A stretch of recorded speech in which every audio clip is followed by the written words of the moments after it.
ድንገት ቀስት ይወረወርና አይኑ ጋር ይገባል።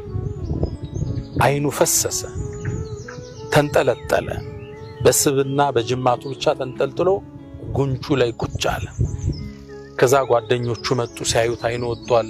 አቡ ቀታዳ እንግዲህ አላህ ይተካለ አጅርን ከአላህ ዘንድ ታገኛለህ አብሽር አሉት። ከዛም ጅማቱን ንቁረጥልን እንደዚህ ጋር ተንጠልጥሎ ነው ያለ አሉት። አይተውት የአላህ መልእክተኛ የት ነው ያሉ? እዛው ጦርነት ሊሳቸውም አሉ።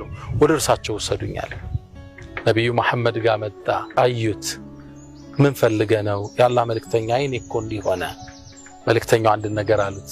እንሽእተ ከፈለክ አዓቱሃ ኢለይከ እንደነበረው ለመልስልህ ቦታው ላይ ወእንሽእተ ከፈለክ ደግሞ ሰበርተ ወለከል ጀነ ታገስና ላንተ ጀነት አለህ አሉት። አቡ ቀታዳ ግን አንድ ምርጫ መረጠ። የአላህ መልእክተኛ አለ። ምክንያቱን አቀረበ። አና ረጁሉን ሑብበ ኢለይህ ኒሳ እኔ ሴቶችን በጣም መወድ ሰው ነኝ። ስፈጠር ሴቶችን እወዳለሁ። ሚስት ማግባት መጨመር፣ ሴቶች ጋር መዝናናት መወድ ሰው ነኝ።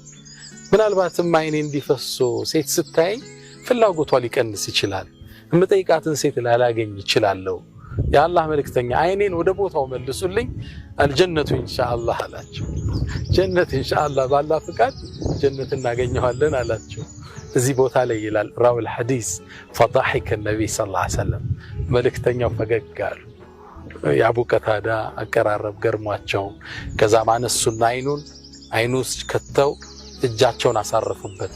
ነብዩ መሐመድ ሰለላሁ ዐለይሂ ወሰለም እጃቸውን ካይኑ ላይ ሲያነሱት የትኛው አይኑ እንደተጎዳ ማወቅ እስካንችል ድረስ ደረስነ ይላሉ። ሰሃቦቹ ከበው ነው ይሄን ተአምር የሚመለከቱት።